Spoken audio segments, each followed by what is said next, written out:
Literally இப்ப எப்படிதான் இருக்கு நம்ம சிவாஜி படத்துல வந்து வில்லன் போய் சிவாஜி பேசுவார்ல, ஐயோ சார் என்னப்பா இப்படி ஆகி போச்சு, பாவி பிள்ளைங்க இப்படி பண்ணிட்டாங்களேன்ற மாதிரி எச்சாடா பேசுனீங்க, உங்களுக்கு இது தேவைடான்ற மாதிரி தான் இருந்தது.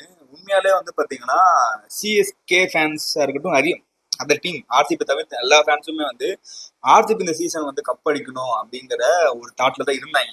லாஸ்ட் டைம் சிஎஸ்கே வின் பண்ணி இவங்க ஆட்டிடியூட் காட்டாத வரைக்கும் இவங்க ஆட்டிடியூட் காட்டுறது கூட பரவாயில்ல, உங்க ஃபேன்ஸ்னு சொல்லி சில பேர்லாம் வந்து சோசியல் மீடியா பண்ணாங்க பாருங்க பேச்சு, பேச்சாடா அப்பா தாறு மாதிரி தக்காளி சோறு பண்ணிடுறாங்க. இதுல குறிப்பா என்னன்னா ஒரு கிரிக்கெட் பிளேயர் ஒருத்தர் பத்ரிநாத் நினைக்கிறேன், ஐ திங்க் அவரோட வீடியோல வந்து அவர் ஒரு கிரிக்கெட் பிளேயரா ஒரு கமெண்ட்ரேட்டரா ஆர்சிபி நல்லா பண்றாங்கன்னு சொல்லிட்டு ஒரு வீடியோ போட்டுருக்காரு அவரோட பேஜ்ல.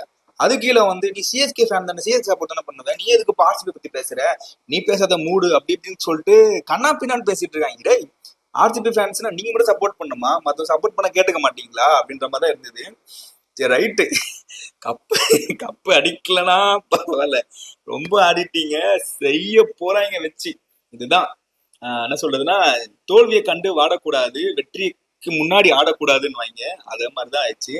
கோலி என்ன பண்ணுவாருன்னா, தோத்துட்டா தலையை தொங்க போட்டு போறதும், ஜெயிச்சுட்டா பயங்கரமா ஆடுறதும்ன்றது அவனை செய்ய போறாங்களா வச்சு.